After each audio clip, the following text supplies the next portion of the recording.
Hi, I'm Patricia Allingham Carlson, and this is my painting Cloistered 3, a 4-part series. This is the kind of painting that I am approaching by intuition rather than with reference photographs and personal knowledge. I'm sort of painting by feel of what looks right and what feels right to establish an emotion in this fantasy dreamscape type of painting. In part 3, I'm adding building details, putting rocks into the buildings to show their construction, also adding darker values in the background. Highlights are going in heavily, as well as dark values for accent purposes. I hope you enjoy the video, and you'll give it a thumbs up if you do. Now let's paint.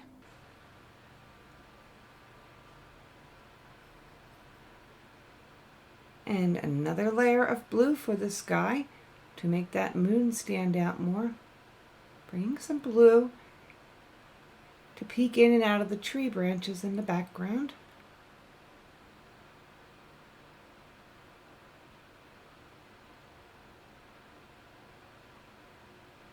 And adding a little more structure to the two houses in the middle.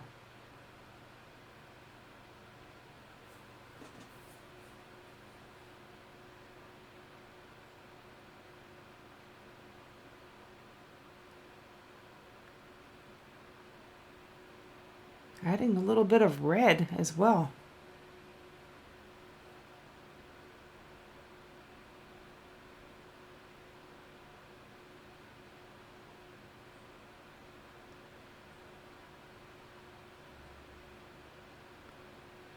And kicking up the highlights with the white ink.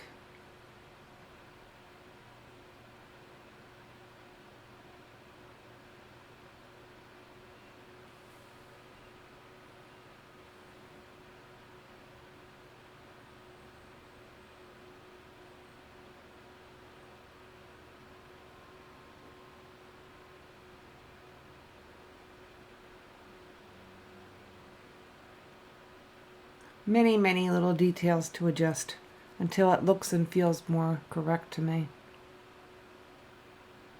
And I'm trying to decide what to do with the tower for detailing.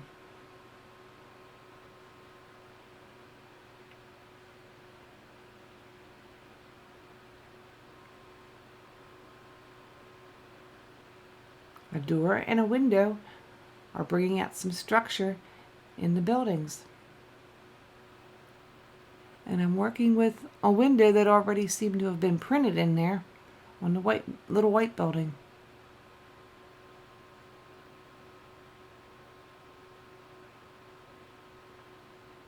Adding an arched window in the blue building.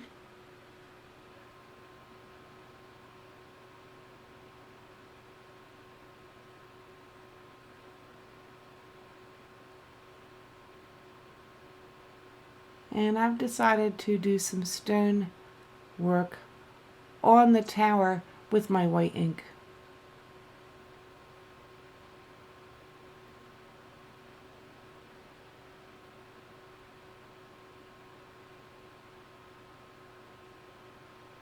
I'm trying to keep it unformed and soft, which is why I keep smearing it when I put it down. And now I'm adding some rocks.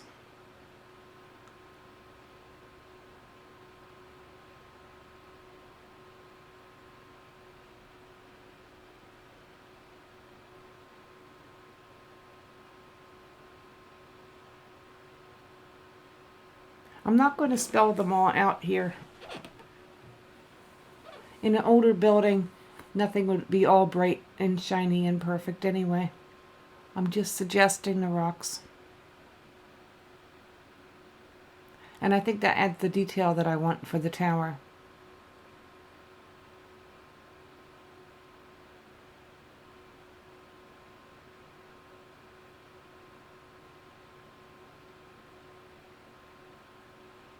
And I'm sort of floating some diluted white ink into the reflection.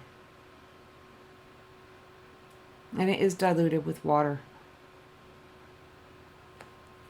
Decide to add a couple white stones on the other building as well.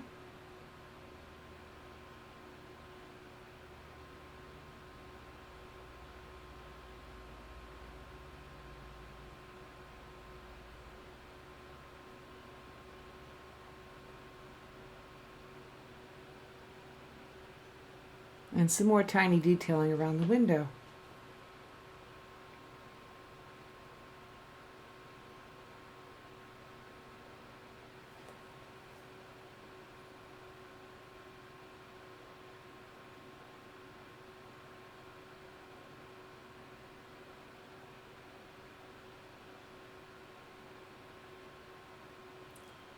Skip ahead.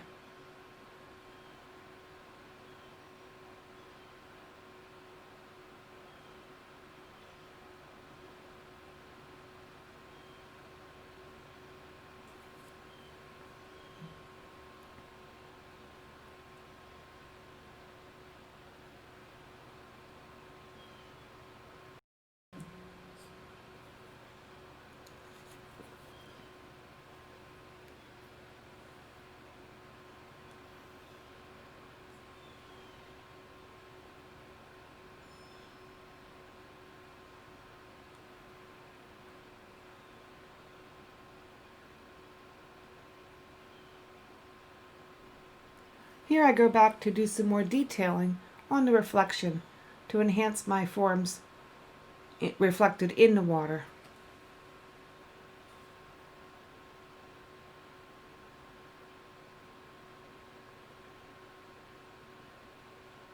And I'm going into the old ruined stone wall and rocks in the front along the shoreline to do some detailing there as well.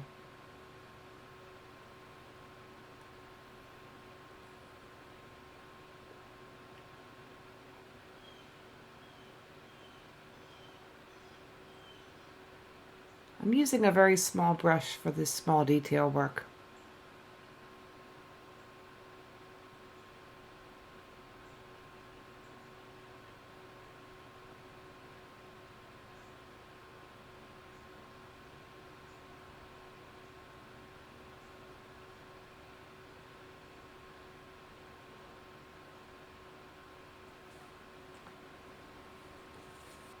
At this point, I have decided to use some black.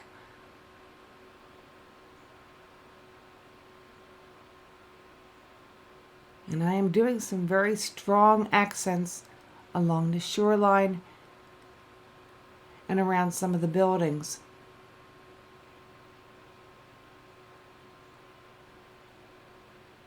I'm making some areas very clear and other areas very faded and foggy looking, because it is a fantasy picture and I want it to be coming in and out of reality. I'm making a vine or ivy climb up along the rocks in the tower.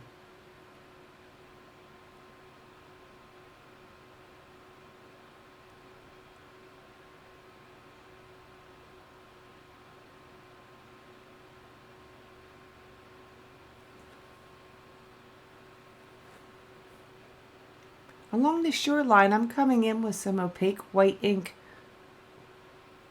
to show the reflective quality where the water actually meets the shore, and you can sometimes see a very fine, delicate white line.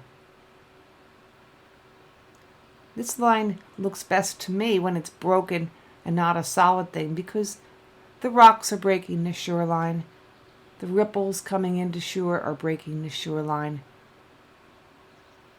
and yet it suggests the water meeting the land. I'm also highlighting the tops of some of the rocks and the stone wall with my white ink as well. Highlighting just the top causes the rest of the rock to have more dimensionality.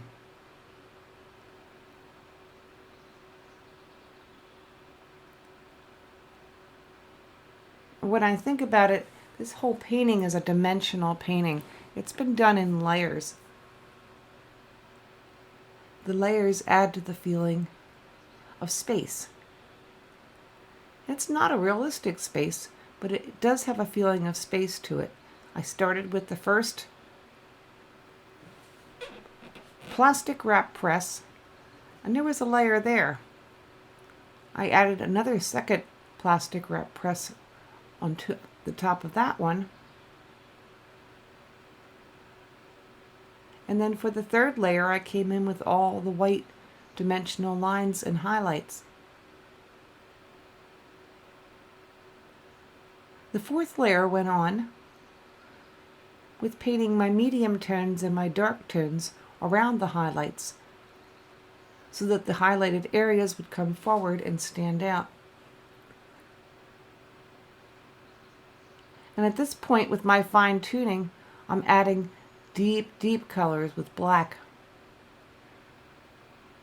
to add an accent dimension to the whole thing. At this point, I've developed the left side fairly well. And my attention is going to have to turn to the right side of the painting.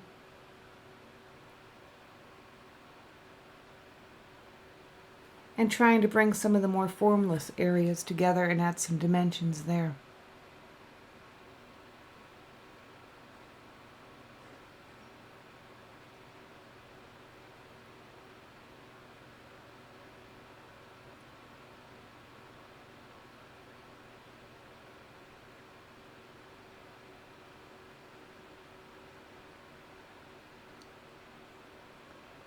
So I'm working around the white tree in front of the blue building to make it stand out a little bit more.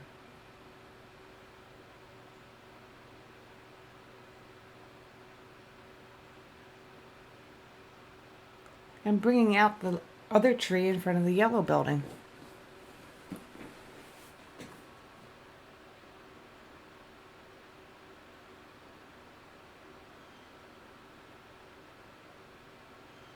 I'm painting some dark greens around that white tree, and there it comes popping.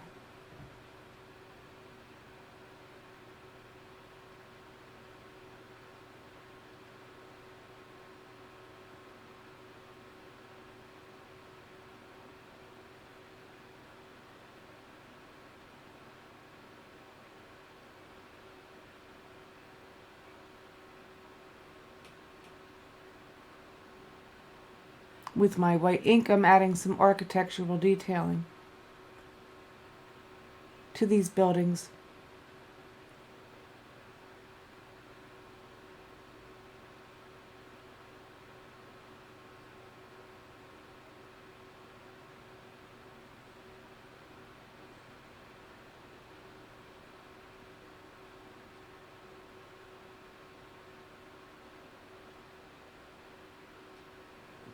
And smoothing out the shape of the circular orb as well.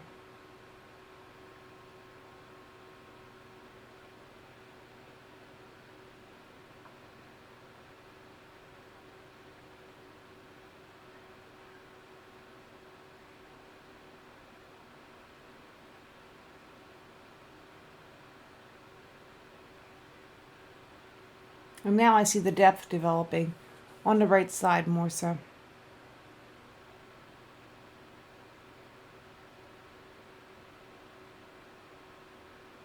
And there's the darks that will make the lights stand out.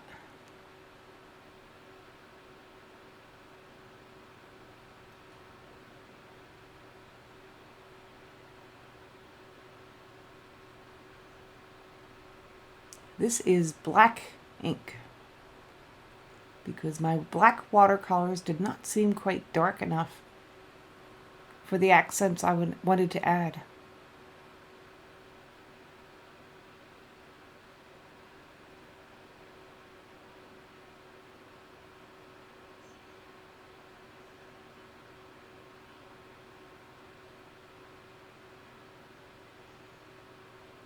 But this is doing it.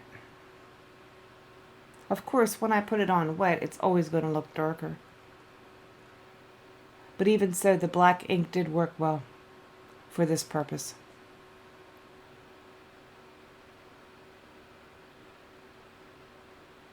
And it's allowing me to get the depth that I'm looking to get.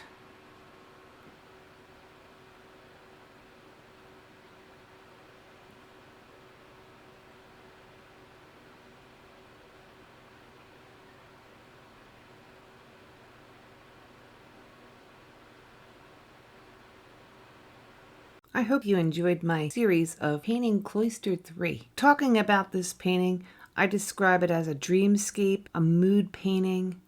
I use the term painting by intuition, and what I haven't said is how much I love painting in this approach. Creating a thought and a sense of place out of the random forms that are created by color and plastic wrap. I hope you can find some discoveries of your own if you ever try this approach. Please give it a thumbs up if you enjoyed it, and you can subscribe at the links below. If you click on the bell, you'll get a notice whenever I post a new video. There's also some links to check out with the products that I like to use. Now you keep on creating, and I'll see you next time.